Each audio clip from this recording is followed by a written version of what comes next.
Yeah. Happy Valentine's Day. Absolutely. I'm going to start like that. Happy Valentine's Day. Listen, Team No Sleep, February 14th, 2024. What to do with you, Montel Allen? How you doing, brother? Man, blessed as always, man. Yeah. I cannot complain. Just thankful for another day to have 10 toes down and have breath in my body, bro. Yes, sir. Yes, sir. My voice, y'all. First of all, I'm going to apologize. We're going to talk about it too, but my voice is still not gone from singing and dancing and dipping into some single malt scotch with, okay. We're going to get into that. Listen, folks, appreciate you for joining. I see you coming in. We're streaming on multiple platforms. We're all over YouTube. We are over on Facebook. We are on Twitter as well. So we are going to do the thing. First of all, let me say what's going on because we got a birthday girl in the building. Laura Williams, hello to you. Happy birthday to you, our friend. Well, listen, we'd be remiss if we didn't start off with some... of course, negative news. Unfortunately, it's negative news, right? And we wanted to talk specifically about what happened over in Las Vegas, Super Bowl, all the good stuff around that, even though if your team may have won or not won. But today was just an ugly day in Kansas City at the parade. We got... let's see, the note looks like right now, the live update, 1 person dead and more than 20 wounded in the shooting at the Super Bowl parade. So we're going to talk about that. And there's a couple of other stories that are happening around that as well. So, Montel, before we start getting deeper, your thoughts on that whole thing right there, right?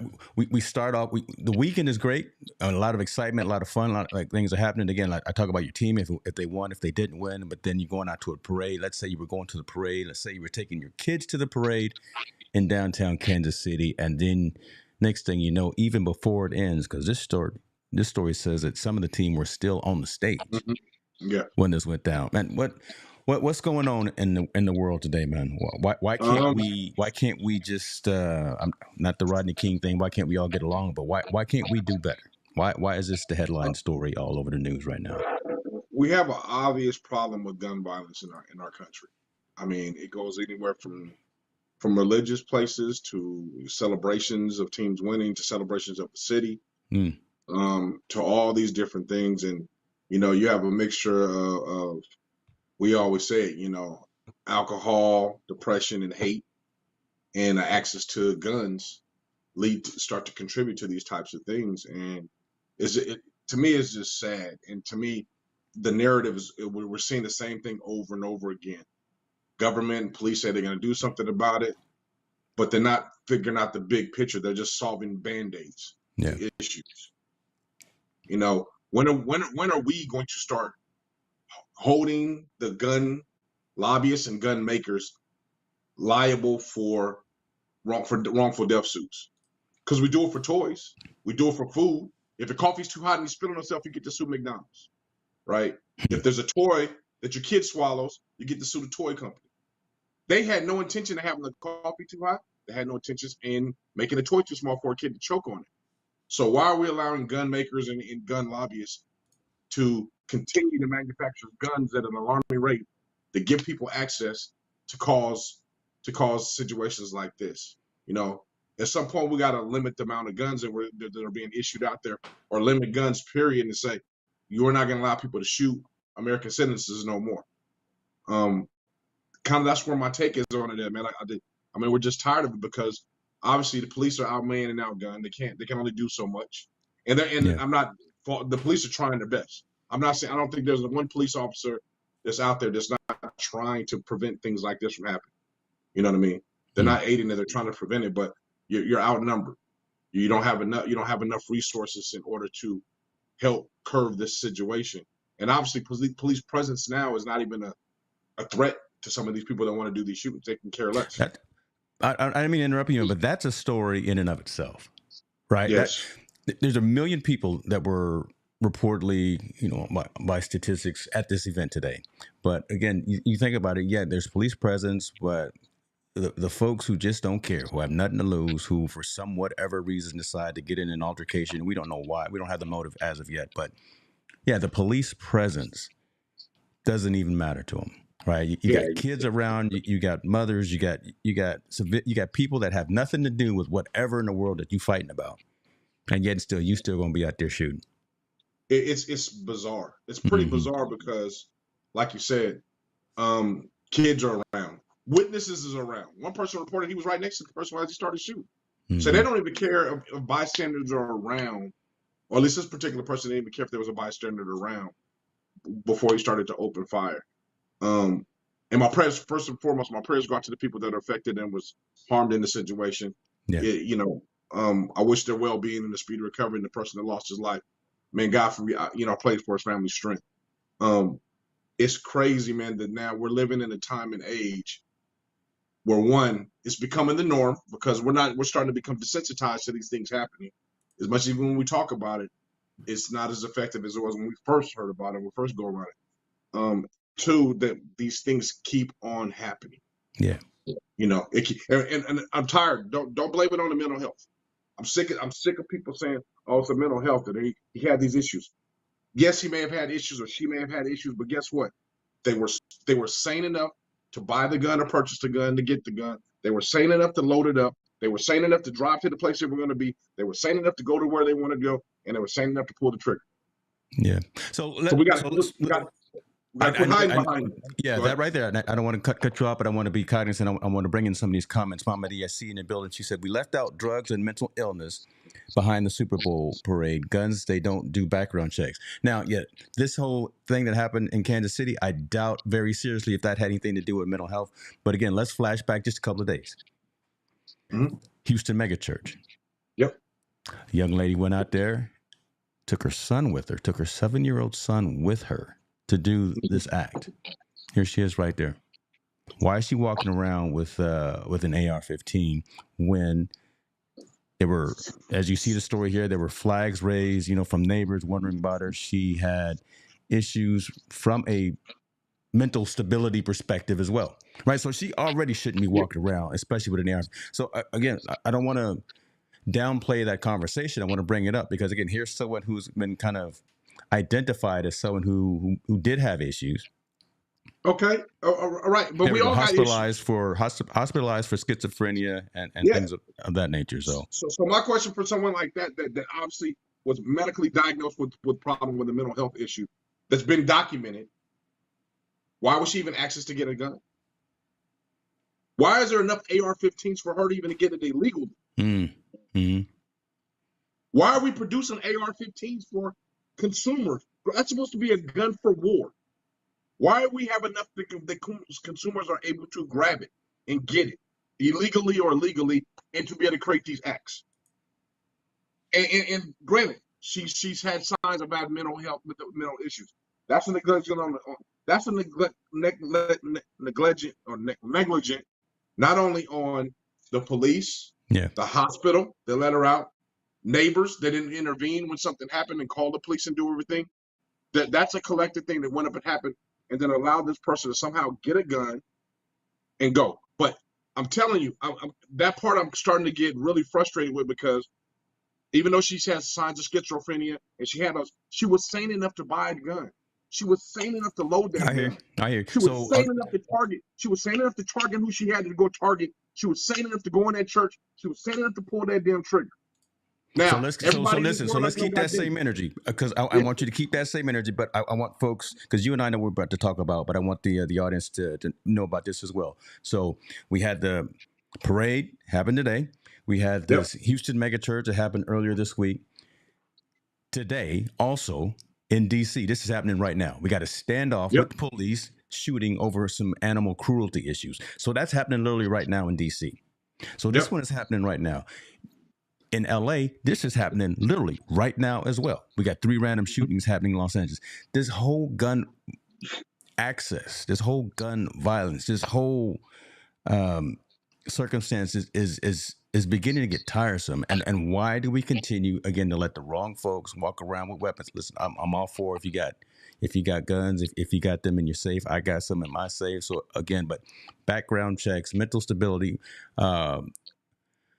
your purpose for having a weapon and things of that nature, those all need to be talked about before we have this horrible what is this, Valentine's Day, where we've got kids being shot, kids being killed. We're trying to go to a parade and somebody's shooting it up. Somebody's fighting over some dogs and they shooting with the police. And here we got things going on in Los Angeles as well. We got random standoffs. What's going on, brother? What's going? Well, So I wanted to bring all those stories yeah, up just so the audience knew what we were talking about. Now let's bring that same yeah. energy back. So even with that, man, and another thing, I'm frustrated. And then let's talk more about the gun manufacturers. Mhm. Why are with the technology we have today? You can track every gun. Every new gun that's being manufactured should have a chip in it. So it can just say where it was dispersed, where it was fired, and all those good things, and who purchased it. I think every gun, when you purchase in a neighborhood, it needs to register to the local police. It should be a local police. So when a gun is ready, a local police officer needs to check up on you, or you need to bring that gun into the local police officer and let them have a thorough interview with you while you have that gun and what's going on. I truly believe there's something else to be done, because what we're doing right now isn't working at all. Mm-hmm. It's not working. It doesn't work. Kids are being killed. Schools are still being shot up. Churches are being shot up. People can't go to the parades. A person can't even enjoy a celebration or anything without the fear of it getting shot. Me and you even said that. We were talking about, I even told you when we were driving, I said, man, I don't even know if I would go to an outdoor concert in Vegas due to what happened a few years ago about shooting out. Do you not know? So, folks, y'all know that Montel and I literally just got back from the Super Bowl, and we talked about that in the elevator, right? Yep. That was front of mind for both of us. We didn't want our story to be on the news because we were at an event, because we were literally right there. And so we can't even go out to an event like that, have a good time without worrying about those types of consequences. So again, this is front of mind for both of us right now. That's why we're so passionate about it. And I know you guys are as well, looking at the comments that are coming in. So yeah, so man, I'm just, don't get me wrong, man. I know there's mental health issues. I do, and I'm not minimizing that at all. I'm really not. But we have millions of people that have mental health issues, and millions of them that don't go get a gun and don't shoot people. They don't. Yeah. And now we have these few that do it, and they hide behind the mental health thing. I'm sorry, I'm not going to buy it no more. I'm not buying what you're selling. Even if it's documented, I'm not buying what you're selling, because at some point you're sane enough to do those actions. You're sane enough to go purchase. You're sane enough to go plot out where you're going. It ain't like they just bought a gun and say, you know what, I'm going to just go shoot up in the sky and go hit somebody. They're strategically plotting who they want to go get. You're strategically plotting going into a church and shoot people in a church. But that one specifically, because again, the lady took her son with her. She started shooting in the church, and the police killed her. The police got her, but her 7-year-old son was shot in the head too. Mm-hmm. Right. Yep. And we don't have any updates in terms of what's going on with her son. But again, just why would you take your son with you? I'm not going to try to be hindsight is 2020, but that one right there gets me. And then of course also the one where we lost somebody today at a parade. Yep. But let's ask this to everyone that's here. You know, Kevin is saying, how do we get rid of the guns that are already out there, who are probably the guns that are in the wrong hands? Listen, I'm not in law enforcement. Love to get someone on law enforcement here. I would love to get someone from the clergy here as well. I would love to get someone here from a community leader perspective as well. But that's a question I think that we need to be asking ourselves as well. And the problem is, I don't think enough people are even asking that question until something like today happens. On Valentine's Day, we start losing people. We start losing kids, and no one's on a daily basis asking these types of questions. I'm not going to make it political here. I'm not going to worry about the left and the right. Go ahead. I'll interject just a little bit. You say, how do we get the current guns off the street right now? Well, first of all, we're supposed to know who the guns are registered to, right? Those guns. So those guns, I don't think anyone needs more than 3 guns in their house, or 2 guns. Why do some people buy 5 or 6, 7, 8, 9, 10 guns? That's number one. So the people know this registered. We know if they have guns or not. The ones that are not registered, you'll have a hard time getting those off, and they got the buyback and the no questions asked thing, and all those things going on. I think the punishment needs to be very more severe when it comes to having an illegal firearm with the intent to harm somebody. I'm not saying some people have to have illegal firearms because that's the only way they can purchase it. They need to protect themselves. There's a difference. But if you have a firearm and there's an intent for you to hurt somebody, there needs to be either stiffer punishment or stiffer fine or stiffer something, because currently what is going on is not helping. It just doesn't. It's not working. And California got the stiffest gun laws in the world. Look what's still happening. Yeah. So your law does not affect there. And this is what we're talking about mainstream. We're not even talking about what goes in the urban neighborhood every day with gunshots and gunfire. Get into that. We're not talking about what goes on in South Sacramento. So we're gonna talk about some sports too, and we're gonna talk about the game. But this is more pressing right now. We got to get into that. Dive into that a little bit more. Let's pull that Band-Aid back a little bit more. Go where you were going. Yeah. I'm just saying we're not talking about what happens every day in urban neighborhoods. We're not talking about what goes on in South Sacramento, what goes on in South Central California, in South Central Los Angeles. We're not talking about what goes on the rough side of Atlanta or East St. Louis. Those gunshots happen every day. They don't talk about that, but that is a reality that it happens. We're not discussing those things, but unfortunately, we have to discuss these situations because they come into the mainstream of the stories. But that all trickulates down to the same thing. Like there is something that needs to drastically be done about gun control. And gun manufacturers, I'm sorry, need to be held accountable. They do. Once you hold them accountable for doing things, guess what? They'll stop making guns, or they'll make guns differently and safer. If every gun had a chip, there would be no illegal gun. Think about it. You could chip every gun. Every gun would know exactly where it is, what happened. Loved, yeah, I remember now. Again, denial. So I'm not sure where we can start, but it needs to start with we can leverage off of technology, and we can leverage off of new gun laws and gun rules that are practically being enforced. And I would say, this is what I would say. If your gun is purchased already, you need to, it's by law, you get it chipped. And every gun from now on needs to be chipped. Once it's chipped, we can track it, find it, know where it's located, and so on and so on. Now, will that stop every killing? No. But it definitely sure solve a lot more crimes, and it'll prevent people from doing more things from there because they know it'll be traced back to them. I don't know if that's the route to go, but I do like the fact that you're thinking outside the box and you're thinking of doing something more proactive than reactive. I need to bring this comment up on the screen because shouts out, I got my mother-in-law in the building. Mama Sheila is here. She says, we have always had guns, but now people are going crazy, wanting fame, and there are also no consequences anymore for anything. That's the word right there. That. Right? I respect that. Yeah. And that's the mentality of folks. Not just to the high elevated level of gun violence, but it's crime. Listen, I don't even go to San Francisco anymore. I love San Francisco. I'm scared to go to San Francisco anymore. Right? My question would be that person, are people crazy or are they now becoming more desensitized to violence? We're absolutely desensitized. Absolutely. So, I mean, you got to think. And we as parents are part of the problem too. Our kids are playing shooting games since they're 6 years old. Become 6 all the way. And I'm not blaming the game company or nothing like that. I'm not saying it. But I'm saying we play video games that shoot people from 6 years old. We watch violent movies that show shootings that don't show any sensitivity. So by the time you're 18, 19 years old, especially if you have any kind of mental issues or you're easily influenced, guess what? You're very desensitized to shooting a gun and shooting a person. It doesn't affect you probably until after the fact that it's done. So we as consumers, we got a part in this too. We got a part in this situation that's contributing to all these people with these mass guns and people shooting each other because we desensitize our children. So you have desensitized, mental health issues, poverty, desperation, no opportunities, lack of education. You got a melting pot for somebody that's ready to explode. We still haven't answered how we're going to fix any of this. I gave my scenario. Yeah. So we have scenario, and again, I'll bring it up again.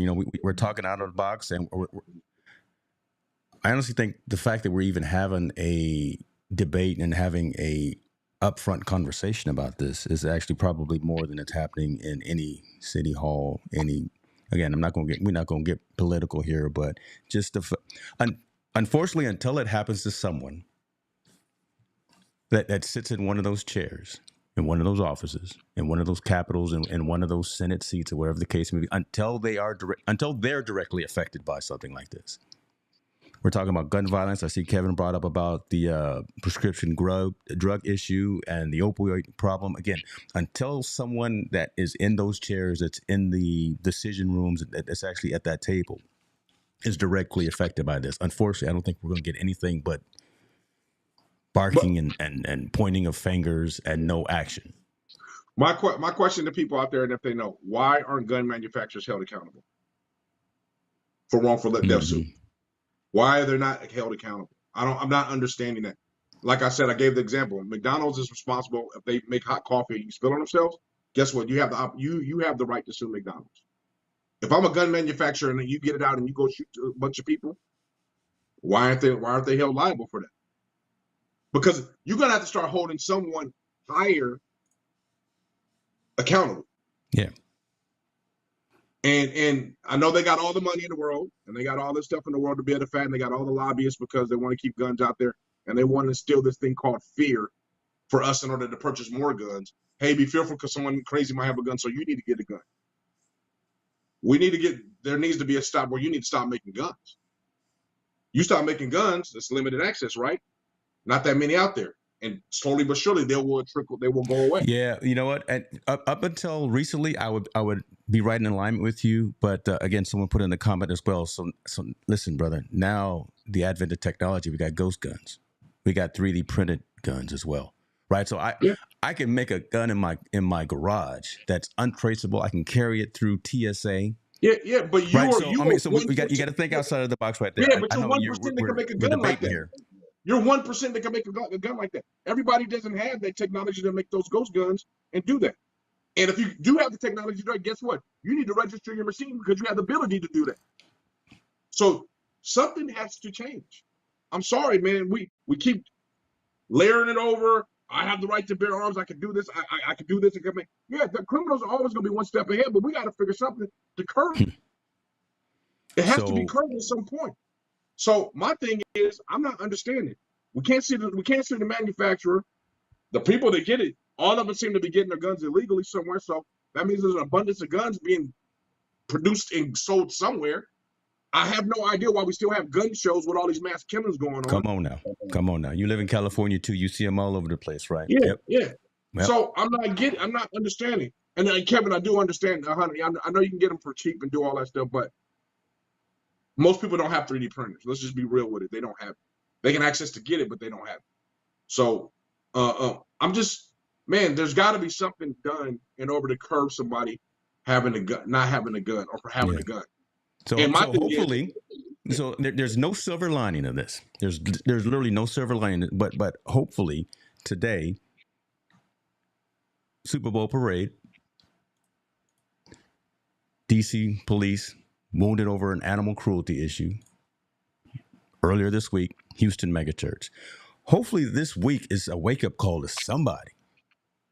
I doubt it, man. Well, again, let me put it out there. Hopefully this week is a wake-up call to somebody that's out there sitting in these chairs to actually make a decision that at least allows for the dialogue, at least allows for the conversation where both sides, left, right, and center, whomever, can get in the room and say, listen, man, this is crazy.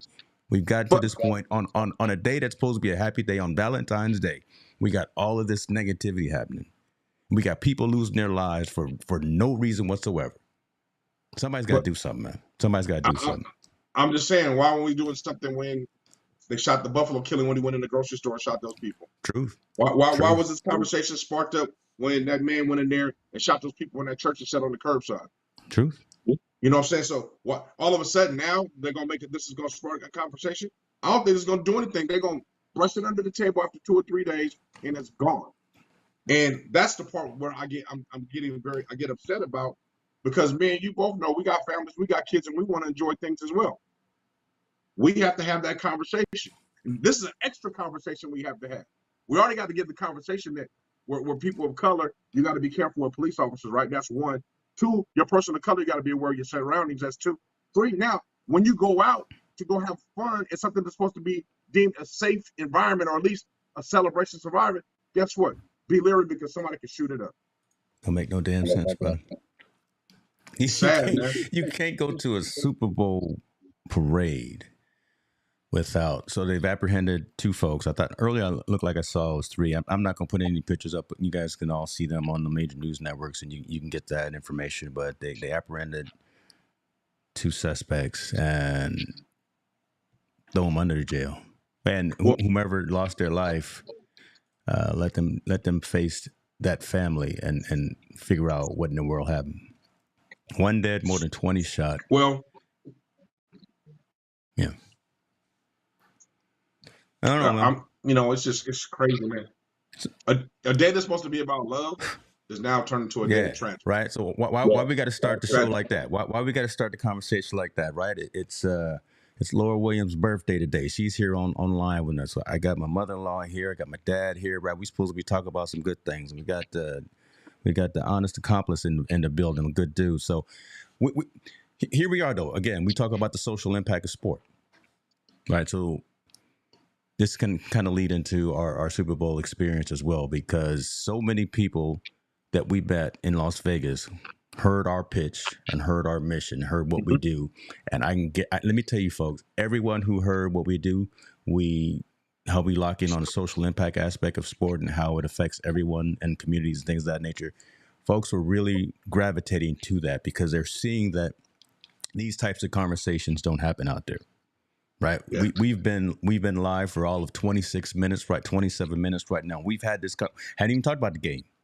Haven't talked about nothing that's going on in football and baseball and hockey and nothing like that. We're trying to figure out how in the world we could do better as a society and as a people when we can't even go out, celebrate our winning team at a parade without kids being shot. We can't go to church without a lady coming in with her 7-year-old son shooting up the church. We can't have an argument, or we can't have a dog that's in the yard without having to bring in the police and having a standoff. And we can't have whatever the one that's going on in LA right now, the standoff that's literally happening right now. It just don't make any sense, man.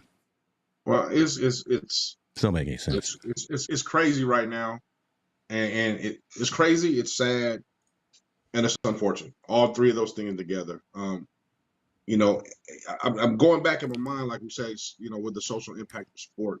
Yeah. I think this is another time where sports is going to have to try to impact society. I think this is the time where they're going to have to go back to wearing those shirts, stop the violence and those things that the NBA did very well during Black Lives Matter. I think we need to start doing that towards gun control and trying to get those things, front to life and make people start being aware of what's going on. And it just can't be, hey, it doesn't affect me. Yeah. We're at that point where you can't ignore it. It doesn't affect me, so I'm not going to get involved in it. With the rich of the rich, it doesn't affect me, so I don't really care. It doesn't bother me. The orange man president that we used to have, like him, if it doesn't affect him, it doesn't bother him, it doesn't worry about it. Now we can't do that no more. Everybody needs to be worried about this. It's fun to me, man. This is baffling. We send billions of dollars over to Ukraine, billions, to help them in their war. But yet we can't provide enough money for police and these things to combat the war we have in our streets and that are going on in urban communities. If we have a satellite that can read the back of a nickel, how come we can't figure out where we can go find guns? No, I'm being real. I'm being really honest. We have all these things that we put so much money towards to do certain things, and we send money to other countries to combat what they're going on and to fight their war. We can't even fight our domestic war. We can't even control our domestic communities. And this now it's funny. It's all in the front because it's not just happening in the poor communities. It's not just affecting people in urban. It's not just gang violence. That's a good point. It's not just happening in the hood no more. It's happening everywhere. See that every time, every time we get to talk about something, Montel's phones get to ringing, and it's the FBI or something checking in on us. So it's happening everywhere, and now people want to kind of open the eye because it now makes front news page, and obviously social media is a big impact in getting this news out. But now it's time for everyone needs to care. We were just watching, I was just watching the ballot for Congress or state senator for California. They had the discussions on TV. Mm-hmm. Now, one discussion was about gun violence. Not one. They talked about homelessness, which obviously is an issue that needed addressed. They talked a little bit about mental health. They talked about nothing about guns. And all those people their pockets will be filled by gun makers because they want them to lobby to make sure they are able to still produce more guns in our communities. Every last one. Everyone in the United States political world is touched by the gun community, the gun makers. Because it's NRA, right? NRA? Yeah. They're the most powerful lobbyists in the country. That is true. So money trickles down to everybody. Everybody, all of them. Whether they say they're against guns or not, even Gavin Newsom, who he talks about he doesn't like guns and all that, somewhere along the line, he's getting a paycheck somewhere indirectly from them. So let's do this. Let's yeah. bring this plane in and say this piece right here. If there's any call to action, it's everyone to be vigilant, everyone to make some noise. Everyone, our biggest, I guess, sword, our biggest pen that we can use is our voting. Sometimes it seems like it doesn't do anything, but again, just we have to be. Us, the everyday common citizen, needs to be active in our community in order for any changes to happen. We can't just be the Monday morning quarterback sitting in our house watching the news tonight and just be like pointing a finger at the TV saying them people, those people, they should be better. Or you revert and you just say, you know what, I'm not going out. They've won. Right. If you say, you know what, no, I'm not going out to dinner. I'm not going out to the movies. I'm not going out with my family because now I think everyone around my town is crazy and they're going to shoot a gun. Then they've won. So if you're not vigilant and if you don't speak your mind, if you don't get out to your community leaders, your mayors, your sheriffs, your chiefs of police and things of that nature, that's a way to get it done too as well. And that's how you can talk about legislation, about tagging guns, like you were saying, and everyone who has one go through those steps and process. I know it may not be popular with a lot of folks. Again, don't want to get too political here in this conversation, but what else do we have? What's another mode of action that we have to actually get something done out there? So be vigilant, be conscious in your communities, stay abreast of the news, know all sides of it. Don't just be locked in on one side of the news. Make sure you hear there's always three sides to a story, right? All right, man. Let me look at these comments, man, because folks is chiming in. Appreciate y'all, man. This is a tough night here. Let's see. NRA and pharmaceutical companies both are super powerful. Yes. Dan is saying that he said Montel, a friend of mine, is named Mark Talley. His mother was killed in the top shooting. He took that and created a nonprofit to try to stop gun violence. So again, those are the types of conversations that we need to be having. Tallboy, I'm not sure if you're still here. I don't mean to throw you out there under the bus, but I know Hannah, right? I mean, your extended family member, I believe she's part of some legislation and some activist groups. I would love to get a chance to talk to her, right? I know she spends time in the Capitol and things like that. So can I interject just like real quick? Like, go ahead, brother. We had the opiate thing that really went big. You know, there was a lot of people were dying from, and they passed that law right away. If you get caught with it, you're going to jail for a very long time. Quickly, swiftly, move fast. Yet we're not moving fast on these mass gun killings. We're not moving fast on these things. I mean, I believe the gentleman that shot those people in Buffalo. I think his trial just began like a year later. So we're not even moving fast when we catch the people that do it to send a stiff message.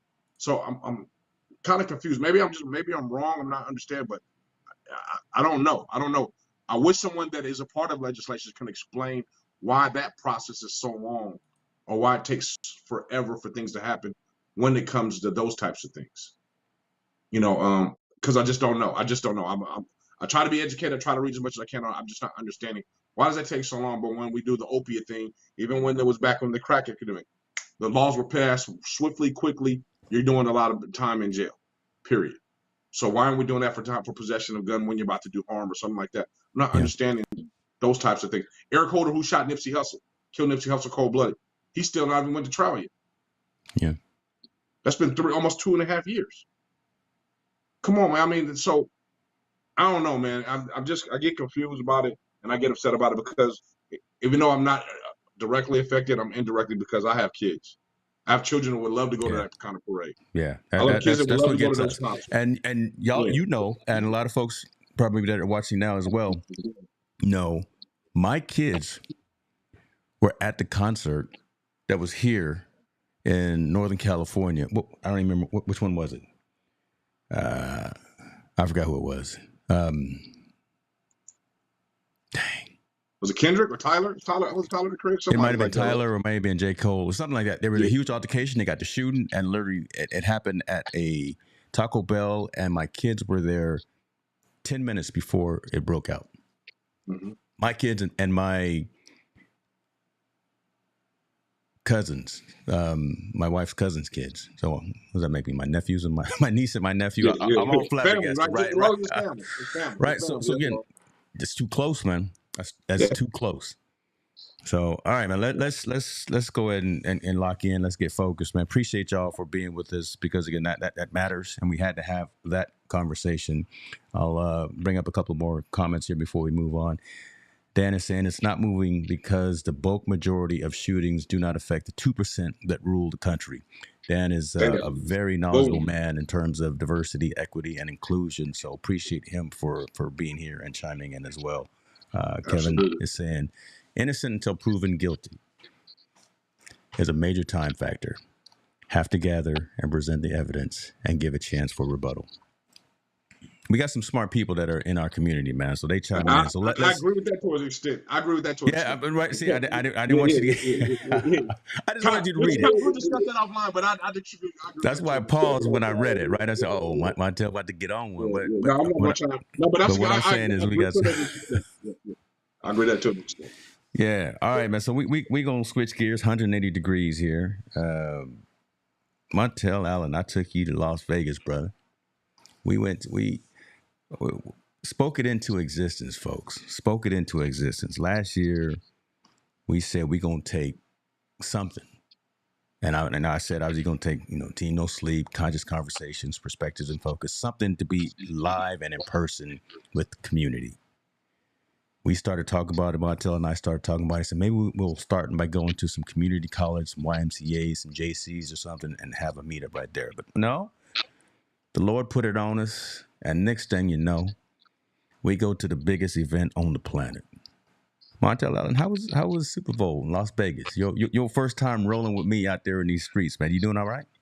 Oh, I'm good, man. I'm like I said, we're blessed to be a part of it and do it, man. I Yeah. was just, I took away I took away not only the fun part, which is great, and all the stars we saw, which was wonderful, Mm-hmm. but I took away a little bit more, talking to the Faulkners and talking to the Ryan family as we discuss things, Go ahead man. and We'll drop talk some about that a names. little bit Go more. ahead and drop some names, Yeah, boy. yeah. Those people I think made the most impact on me as we were there more so than anything because they're fighting the cause that, man, not that I wasn't aware of it, but I didn't realize how detrimental it is the cause they're fighting.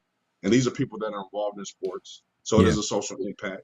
The Ryan family are directly involved. The Faulkners are people that are really close to people in the sports world, and this sex trafficking thing, I didn't realize how crazy it is or how wild it is until hearing the story from Mr. Faulkner and then talking to Rex Ryan's wife.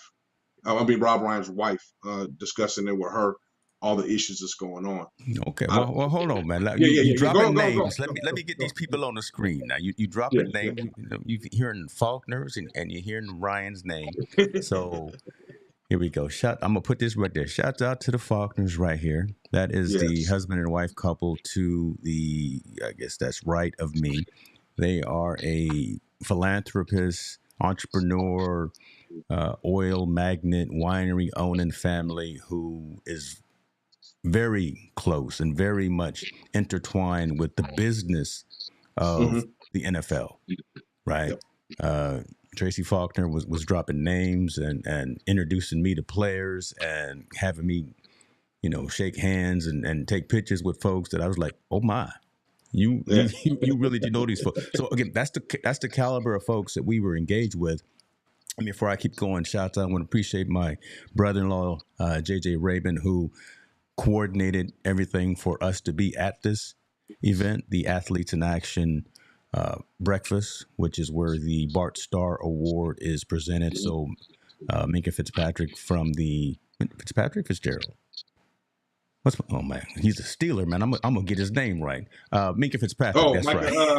Mink and Fitzpatrick. Where the Bart Starr Award is awarded. So appreciate JJ for being involved and helping us to get to this event. It's one of the sections event. Not only meeting them, and you started talking about that family. You started talking about some other folks, but we got to meet Jim Thorpe's family. Yep. Y'all all know Jim Thorpe. If you don't, you failed. you failed public education history, right? Jim Thorpe, really probably the greatest athlete, period. Played everything, and we got to meet his family and meet the folks that are part of his native tribe who are working on producing and putting out a movie about his life and about the fact that how his medals and how his records were stripped and then finally given back to him. And I mean, it's incredibly interesting about what happened with them. So that's the caliber of folks that we were in the room with. Yeah. All right. Mm-hmm. All right, I had to put some pictures up, man, because you were dropping names, man. I can't just let the man. Those are wonderful people. We got a chance to meet up with. Hold man. on, let me take that off there because I got Miss Faulkner's home phone number. Yeah, don't put her contact information there. Yeah, don't do that. Yeah, but no, we met some really good people, man. Yeah. The whole team was there. Shouts out to this dude right here. We've had him on the show before too. So Ray Leonard Jr. right there. Him. We got to meet Def Jam executive Bimmy. We got to do a lot, man. We met a lot of interesting people and go, but and talk to a lot of different people. We met with Mike Tyson's videographer. We was hanging with him for a minute. We met with Tyreek Hill's videographer, right? Okay, so I was going to go into that. So folks who may not know and folks who do know, there was a videographer who used to work for the NFL, who was working during a Miami Dolphins game. Tyreek Hill scored a touchdown. This young gentleman was in the back of the end zone, and he gave Tyreek his cell phone to film his touchdown celebration. Subsequently, I believe that night, probably, or either the next day or that night, the NFL fired him for that because it was a breach of contract. The guy standing right next to Montel is that individual, Kevin Fitzgibbons, who was fired by the NFL. But the two guys that we're standing with right there, they have started their own sports agency off of that 15 minutes of fame. So the guy that was fired for giving his phone to Tyreek Hill standing right next to Montel right there. And they have young cats too, mid-20s, started their own sports agency. And one of their primary contacts and accounts is Tyreek Hill. That's not bad. Yes, sir. Really good young guys, talented young man. Man, it was a weekend to remember. And I think we did such a good job in this man right here trying to be all elusive. Montel trying to meet Dr. Oz, and he was like, "No, I didn't try to meet him. I just pointed him out. I don't want to meet him. He's good. I just pointed the dude out." Dr. Oz had nothing to do with us, man. We was trying to holler at him. He didn't want to have. He wasn't on the phone, y'all. He just pretended he's on the phone. Yeah. But I mean, we've been invited to go back next year, which is crazy. Yeah. So we made a pretty good impression on a lot of people. We got invited to go to New Orleans. So. Yeah, so I'll get into that. I don't want to put the cart before the horse. I'm going to keep showing some of these pictures. But I also want to give some props and shouts out to Gordon and Troy Hinkle right here with CESI. So the esports community as well was there, and we helped do some promotions and do some engagement with them. It's amazing how big esports is getting. Yes. It's multi-million dollars in terms of just what's going on and the sponsorships that they're gathering, from young girls learning to code and young girls that are out there playing games and doing good. There was a gaming grandmother that was out there kicking everybody's butt. There were, I think they had Michigan State and University of Michigan that were sponsors there. They had, Juju Smith-Schuster was up there playing. Look at Montel up there hobnobbing and networking with Juju Smith-Schuster. Well, that's my dude. Right. And so notice that sign in the background, Sly. Yeah, shouts out to Sly, right? I mean, Sly, who, your son has an NIL deal that we connected with here from Team No Sleep. And then I called him old. This old school dude that's standing right there. Tell the folks who that man is right there with the red tie. Man, the very, very, very powerful super sports agent Leigh Steinberg. Oh my God! And that man is in the sports world. He's somebody. He's very special in what he's done and what he's accomplished, and how he represents athletes. So that's a very powerful man, and we got to attend his event, which was great. And got to rub elbows with a whole lot of folks while we was in there. Which is Leigh good. Steinberg, for folks who don't know, is the man who facilitated Michael Jordan's original deal. This man has been, he is the game. He's been in the game for a while. So I'm going to go ahead and gloat a little bit, show a couple more photos here. So there we go. There go Rob. So Rob Ryan was there supporting his wife who is the CEO and founder of an organization that is locked in on ensuring that sex trafficking and human trafficking stops. Mm-hmm. Right? Yep. They have all the ins and outs of what's going on in that underground economy, that underground system, and they are really working on getting athletes again who are instrumental and influential in the world about these type of things. And they've got this backwards K project, as they call it, and they're really the backwards K. Think of it, baseball. They're trying to strike out human trafficking and sex trafficking. And this man right here is this man right here is the salt of the earth. Right, I'm not going to put all That his dude business is, out, but he one of the you already coolest have cats. right. This dude's You've one of already the reached coolest out cats in to the him, and world, he's man. reached back out to you. So again, the folks that we Yeah, were yeah. hanging out with are the salt of the earth, man. Yeah. Really cool cat, man. Like you said, him and his wife are really advocates for that, as well as the Faulkners we show. Faulkners have documentaries they've already produced to Yeah, put out. They talk about sex trafficking and human trafficking.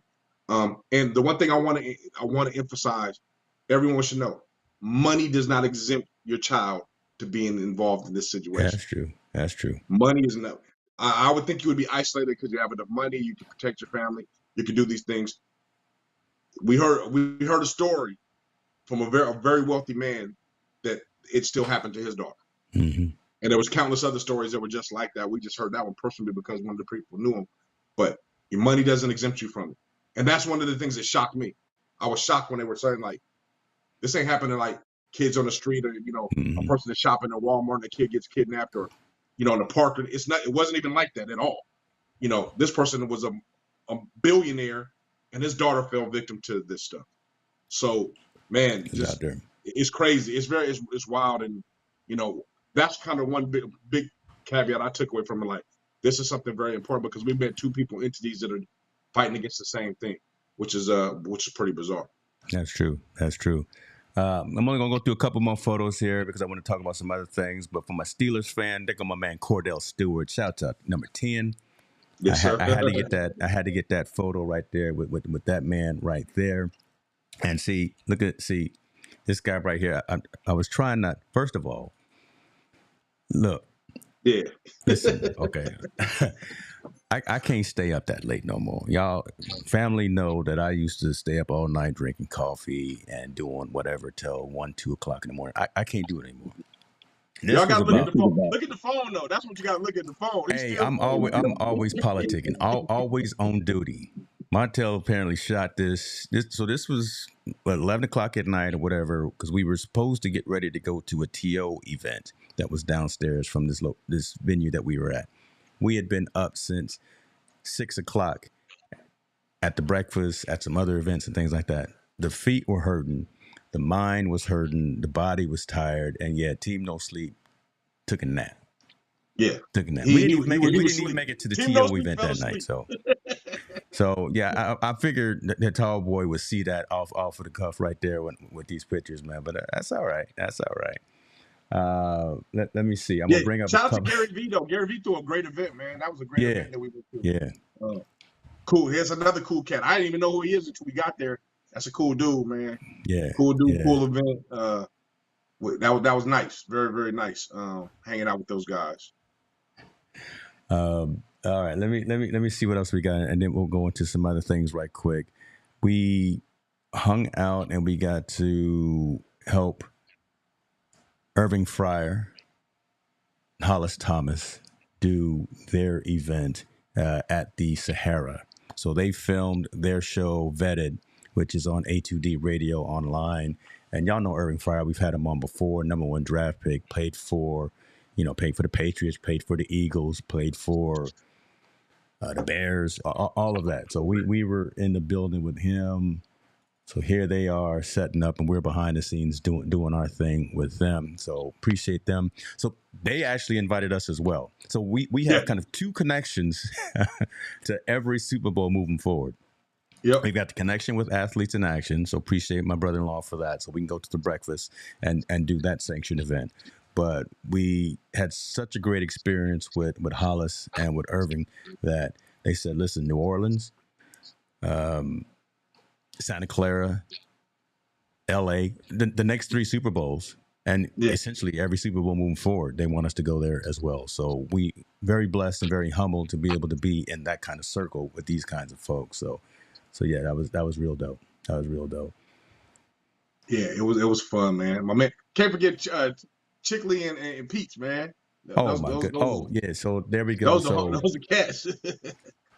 So Chickies and Pete's is the name of the restaurant.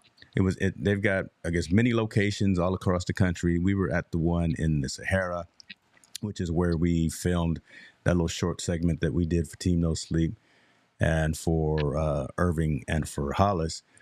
But the man right there showing off his Philadelphia Eagles Super Bowl ring, that's Pete Sr. Yep. And the guy behind him is Pete Jr., the heir to all of the Chickies and Pete's. Again, so this was where they already dressed. No, they weren't dressed yet because they were going to the game. It's like that. You know, Pete Sr. was taking the whole family to the game. But when you interact and engage with folks at that level, at that caliber, it was no talk about money. It was no one was below or above them, right? They were just really cool folks. So the Faulkners, Pete Sr., Pete Jr., Irving Fryer, Hollis Thomas, all of Bimmy. It's a different conversation, especially when you come there with mutual respect.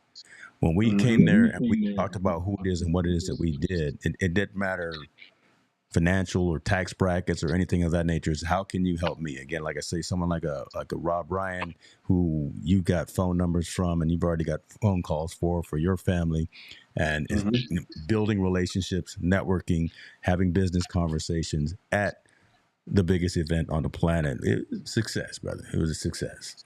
Very successful event, successful hanging out with everybody. You know, we met a lot of good, genuine good people that were there. And it's funny, they were looking out for our best interests as well. You know, Bimmy from Def Jam connected us with his people that are promoting him and his thing. And we just met a lot of good people, man, that were really interested in what we're doing, and they love the premise of where we're going with Team No Sleep, and how we're not talking about the scores, but we're talking about the uncomfortable conversations that go on behind sports, or sports are directly involved. Yeah. So our niche is something I think we got a carved niche. Here's a hit. Definitely in the social media world, yeah. So now it's time for us to blow it up. So we got to ask you guys, the fans, man, tell a friend, share with a friend, because I think we're about to grow something very spectacular, especially with some of these people that are in our corner trying to push us and help us get out there. Yeah, it's really dope, and we couldn't have done it without the community. We do this for the community, and we do this for the ongoing dialogue. We do this to try to, again, like my old boss used to say, make a dent in the universe, and we're starting to do that. I'm not sure if I see you, Mr. Stone. Appreciate you for being here as well. I was talking with. Listen, y'all see me drinking some. Okay, we got some new sponsorships. We got some new partnerships that we got in the building. So shouts out to San Francisco Distillery. Oh my goodness. 49 Mile Bourbon right here is what I'm sipping on right here. Yes, sir. Dad, I'm not gonna bring this with us to Mendocino this weekend. This is gonna stay here. But I told him that I was gonna be drinking it tonight at probably every single Team No Sleep. This will be our official drink, and I know you may not partake. You didn't even drink too much while we was there, but you know, I got you. I don't partake. I got you some Gatorade. Much, I got you. Yeah. Okay, I sip on the Gatorade and the ginger ale, but I'm cool. That was okay too. That was okay, but you know, shout out, like you, I say, to the San Francisco Distillery. More for you, but I did get that bottle of vodka we got though. Man, listen, okay, hold on. Let me show you. Y'all want to hear about? No, don't even show. I'm gonna show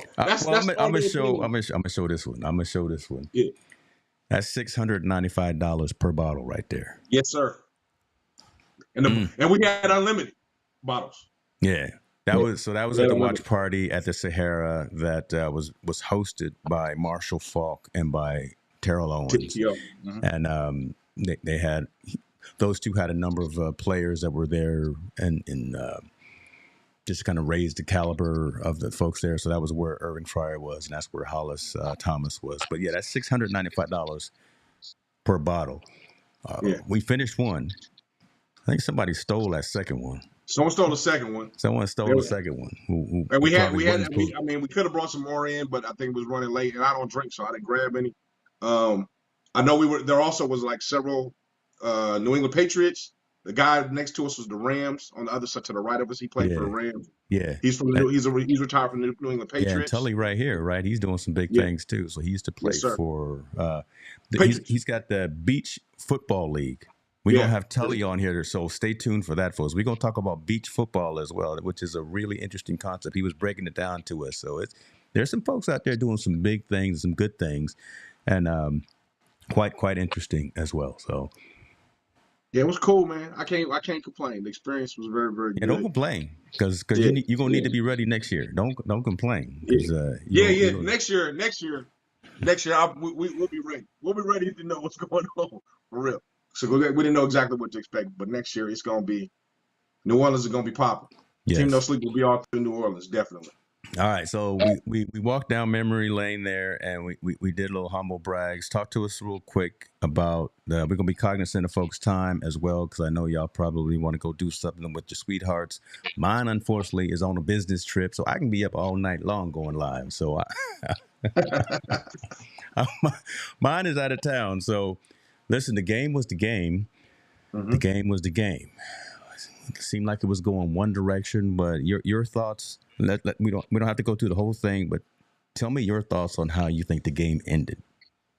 I think Greenlaw getting hurt was a big blow to San Francisco. Because the guy that caught the pass, he came out of that wheel. He did an inside fake inside, and he wheeled back out. That would have been Greenlaw's drop to get to that point. Mm-hmm. Well, he would have made the play or not, would have made a difference. I don't know, but I think he was a big blow to San Francisco's defense to when that happened. So I think the game is the way it is. I mean, you take advantages of people's weaknesses and win. I think they did, and Mahomes was proven again that he can't. You know, he's Mahomes. He's one of the great. Mahomes now is the current GOAT of NFL. He's the best Mahomes. in the NFL. I can't stand him. I can't stand him because he's so good. So I've got a different perspective, and Tallboy's still here. And I'm first of all, let me answer his question because he's talking about Ubers and Lyfts. We were blessed because we actually had a car there. Yep. So we didn't have to deal with those surge fees and that Taylor Swift high tax for her being in the city. So we didn't have to deal with that, but that would have been an issue. My take on the game was this: some folks were talking about the miss. After rookie, I'm gonna cut him some slack on that. But my whole thing is San Francisco lost that game for not knowing the rules of overtime, and I am surprised Kyle Shanahan didn't know better. That if you win the toss in overtime in a playoff game in the National Football League right now, team that scores wins the game. Get an opportunity to possess the ball. Give Patrick Mahomes the ball. Let him run down the field. Let him see what they can do. If they only get 3, if they get 6, if they get 7, if they go for 2 and get right, then you know what you can do. Then you know what you have to do. If you got to change up the play calls for second and long, if you got to actually go, if it's 4 down territory and things of that nature. I am surprised that so many of the players admitted in the post-game conference that they didn't know the rules of the game. That's what lost them the game right there. I mean, yeah, I think him and the staff should have known. They should have knew. Mm-hmm. You know, there's no excuse there. But I can also understand being caught in the moment. And the moment they're in is the biggest moment in the world. You're thinking fast, furious, and heavy. You're trying to get something going. I get it. I'm not going. I mean, that's a knock, but it's not a knock where it's going to be like, yo, you know, something's wrong with Shanahan and the staff. Man, obviously, they've done an excellent job. And I honestly do believe if Greenlaw would have been playing that whole second half and things, I think things would be different because he's one of the best. He's one of the best, better linebackers in the league. And when he was in, they were balling. They were balling hard and heavy. Yeah. So I think that's we can always point to certain things. We're being what quarterback coaches. I mean, quarter. Yeah. You know, hindsight 2020, right? Hindsight 2020. But when you're in the game, man, I thought he called a good game. Come on, man. They put up that many points. You're supposed to win at that point. Yeah. You just got the greatest guy in the game on the other side that And he didn't make plays with his arm; he made them with his legs. Right? The thing you didn't think he was going to do, he ran for in that last drive going to the Super. He ran for 3 first downs. He ran for 3 of them. Yeah. No, I mean, completely agree with that. No, there's no debate or no doubt about that. Even Purdy played a really good game for being quote unquote Mr. Irrelevant. They really should have given my vote for MVP, Christian McCaffrey. They should have given him the ball more and just let him barrel through. You saw what that boy did when he touched the ball, even though first play he did fumble. But that was an anomaly, right? Him and Pacheco fumbling, those were those were unicorn things. That normally happening. But give Christian McCaffrey the ball and let him do what he does. Hindsight again. Anytime the game goes into overtime, man, both coaches did their job. They did an excellent job. They played to a tie for in regulation.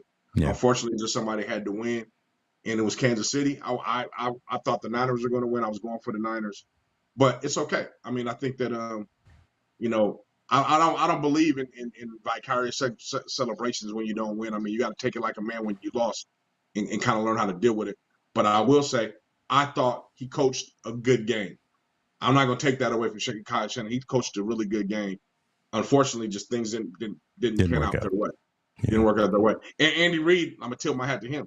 Yeah, they coached a really, really good game. A real good game, and it led their team to victory. Man, I mean, what more can you ask from the NFL standpoint? What more can you ask for an overtime Super Bowl to happen in Vegas? Right. I mean, think about it, right? The lines and the betting and all of that right there in Vegas. It was a perfect location, perfect venue. So you mentioned up Coach Reid, and I was going to ask you this as a final question.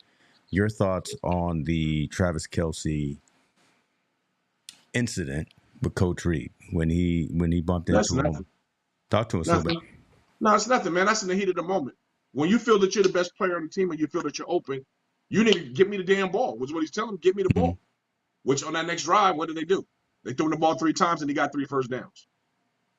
So that's just a heat of the moment argument. There's not that people are looking at too much stuff like that, man. When you're in battle, when you coaching and you talking and you're being very competitive, those things always happen. Just like fights on the sideline always happen. Just like fights in the locker room always happen. You have a bunch of people and a bunch of men, bunch of testosterone competing and wanting to win the ultimate prize. You're going to have those things kind of happen. So I don't think it was nothing. There's no big deal. He told the coach, give me the ball. I'm wide the hell open. Throw me the damn. But see, they're talking about Kelce. We saw a member on the sideline. The receiver got mad because he kept trying to force the ball to Kelce and was talking to the receivers coach. Was cussing him out. Yeah. I would say I was on Tallboy Show the other day, and he agrees with you because, again, he played professional sports, and he knows kind of that mentality and the competitive nature. I agree with the competitive. I love the competitive nature, and I love the heart and the desire to win and all that.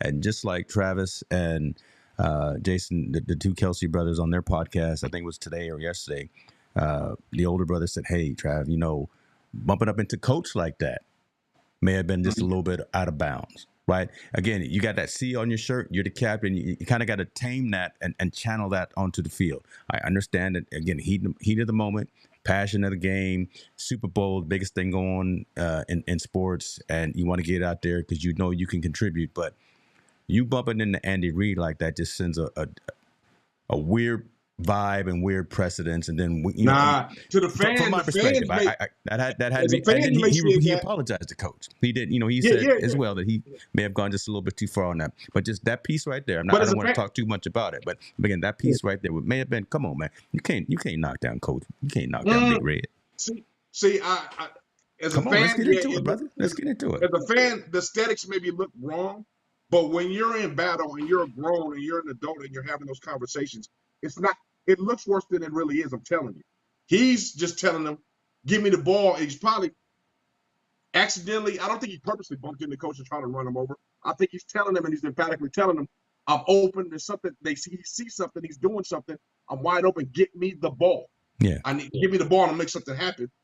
And whatever way he came across, it made from the fan that looks that way. I guarantee you, no player on the sideline took that as an offense and said, oh, he bumped into him. They're not looking at it. No, they're not even thinking that way at all. It's just like, oh, he's having a heated discussion with coach, a disagreement or an agreement, or he's trying to get his point across very fast to get coached. Unfortunately, with social media, they take the worst of the worst picture and try to make a narrative about it. There's no narrative there. He's just arguing with the coach about a play or series of plays where he's wide open, get me the ball. Like I said, the same thing with the receiver did on the sideline to the receiver coach and was arguing with Mahomes. Mm-hmm. I'm wide open, throw me the damn ball. And then you have a heated discussion. Boom, boom, boom. It's over with at that point. Okay, cool. Let's get back on the field. Let's operate. Let's go. So I think that picture is really misleading. I think if you play the video, him arguing, yelling with him, they go their own separate ways and get back on the field, they make stuff happen. Mm-hmm. And it's forgotten about. So I just think we need to get out of that, man. We need to quit microscoping, trying to find an issue when there's no issue. Trying to cause a problem when there's no problem. There was nothing there, man. It's just sports. Good point. And I'm going to bring this up because, again, coming from an athlete as well, he said you haven't heard one athlete speak against Kelce, only fans who are on the sidelines taking issue with it. So exactly, we bring it up because it's a conversation that's happening out there, and it's a social conversation. So it could be mute, it could be exaggerated, it could be whatever the case may be. But we're going to talk about it. Let me put it to you this way, folks. We going to talk about it because maybe other folks aren't at least addressing it. So we're going to talk about it. Miss Swift wasn't as big of a fact. Everybody, just leave her alone. We're not even going to talk about it, right? She was inconsequential to the game. They showed her all of less than a minute in total times, but she did raise the prices for everything that was in that town that night. So the economy in Las Vegas, they kept the lights on for sure, and I got a feeling it has something to do with that young lady. The tall boy, ATL showed up. ATL, rolled up, man. They did their thing. You got to give you shout outs on that. You okay? So let's. You want to end? Okay, you want to end on that? Let's end on the halftime show. Yeah. We can talk about, this. Has Swiss Beats called Usher yet and be like, hey man, what you again, man? We trying to make something. There's nothing there, man. I just know this. Hey, if my lady was if your wife was a performer, bringing in that kind of money, you would be quiet too, just like I don't know. I'd wait till the check cleared. I'd wait. Well, even though they don't get paid for that event, I'd wait till the automatic deposit happened. But go ahead. Trying to make, bro. That's the one thing with social media. We try to make something out of nothing, man. Like really, it's not. That's nothing, man. He hugged her from behind. He probably was thanking her for coming out and doing it for free and doing all that stuff. Why he's hugging up on her? Whether they have past relationships, I don't know. But there's nothing for Swiss Beats to get all bent out of shape about, and definitely for nothing for Usher. He got married that same night. He got married. Sure did. He got married, and she's pregnant. So top 3, 4, 5 of halftime shows. Where does that fit for you? Listen, it's got to be up in the top 3, 4, 5. It's top three for me. Top 3 for me, definitely. Me personally, if I'm gonna rank them, if I would rank them. Yeah. If I would rank them, definitely, I would say probably number 1 was Michael Jackson because he kicked it off, right? Yes. Who was number 2? Probably Prince. There we go. This is probably the first time in 2.5 years that you and I have 100% agreed on something. That's the top 3. I think Usher goes number 3. Yeah. I think Janet goes number 4, and Dre and Snoop and them go number 5. That's the order I would put it in. Yeah, I don't know if Janice was that good because it kind of. Janice was. The only thing that messed up Janice was the nipple slip thing. And everybody made good, but she had a good performance. Now, I will also say this: I think Rihanna's was one of the worst. I didn't like Rihanna's performance at all. Hers wasn't very impressive, not compared to what's going on. I think those ones were fine. I think, Michael Jackson, Prince, definitely iconic. Usher put on a hell of a show. Period. Yeah. He brought everything. He went back in his bag and got everything he needed to get out and bring it onto the thing. I thought they put the show together really well. I would say Janet, because Janet, one, she's a woman and she did a performance in Justin Timberlake and the whole thing came out. That was cool. She was the one that brought that choreography kind of to the Super Bowl, really high end choreography. And then, man, and you can swap that with Dre and Snoop. 4 and 5, you can swap those either way you want. I thought the Dre thing was perfect. Right time in LA. Pay homage to his hip hop. I'm all with it. So so we're in alignment. I think folks are even saying as well. Chris is saying, Prince was number 1. The Weeknd and Rihanna was trash. That was terrible. Listen, don't even bring that one up. That was don't talk about that. Bruno Mars was cool. Bruno Mars was cool when they did that when him and Anderson .Paak and them did their little thing. That was cool, but I don't know if that ranks up there because those five were just epic, man. I think Yeah. that were there. Yeah, don't bring that one up. I'm trying to forget that whole one right there. Yeah. So we did. Usher brought out the ATL. They were in Las Vegas. He was in Las Vegas already because he's got the residency. It just made sense. He bought out everybody. Right, bought out Luda. That was dope. He bought out Lil Jon. Lil Jon. Man, listen, come on. So everything was right. Next year in New Orleans, Lil Wayne is talking about, hey man. No, I'm gonna tell you who they should bring. Chris Brown should get his opportunity to do it. Breezy? Okay. You think Breezy should be out there? Chris Brown is the best performing artist right now in the game today, including better than Usher, I believe. And he got just as many hits. He got just as many hits. He's just as talented, and he has songs with Lil Wayne and all that stuff. I think he would be the perfect guy to kick off the New Orleans. And I agree. Bruno Mars is overrated. I agree with you. Honestly, hold on. And so Breezy and Wayne got a hit, right? I mean, they got something. They got a couple of hits. Yeah. Okay. Yeah, listen, Top Boy right there. He from that area, right? So Wayne and all them, it would just make sense, right? I mean, if anyone is behind the scenes and is listening, we got some connections now with the NFL. We know a couple of folks. If they listening, it just would make sense to have Brown, Wayne do their thing in New Orleans, and then we can talk about the other ones in Santa Clara and Los Angeles later. But Maroon 5 was hot garbage until Big Boy saved the day. Marvin don't like Chris Brown. I mean, come on, brother. What's wrong with you, man? You can like him or not, but the boy got more hits than I don't know what. The boy is the new Michael Jackson. He is. I think he was heir to the throne. Listen. I think Chris Brown is. I don't think Chris Brown's going to get it. I think he should be there. I don't know. I don't think they'll give him the full show. Yeah, just because they won't give him the full show. Because it's past history. Let's be real. It's because of history. What's going on with him? No. There's a lot of folks that aren't with Chris Brown. All right. I tell you what, brother. Take us home. We talked a lot about what was going on in the world today. Again, prayers and condolences to what's going on. I know there was even an earthquake down in the Southern California area, so I haven't heard of anything negative happen about that. Just some moving and shaking, but hopefully this gets all worked out with the shooting at the parade, the incident that went on at the church, the incident happened in D.C. and the one in L.A. and all the other ones that we don't even know about. Yes. Those are just the ones that are on front page of the news that we happen to find that because they were related to the conversation tonight. Take us home, man, because you always do it so well. Yeah, everyone, please, check on your loved ones with all the craziness and madness going on in the world with the shootings, the floodings down in Southern California. We're about to have another rainstorm. Like you said, the earthquakes and so on and all this other stuff, the snowstorms that are getting ready going on in the Midwest. Please check up on your loved ones, man. Make sure they're okay. And as we always say, please be comfortable having uncomfortable conversations because that's how we learn from each other. We're out.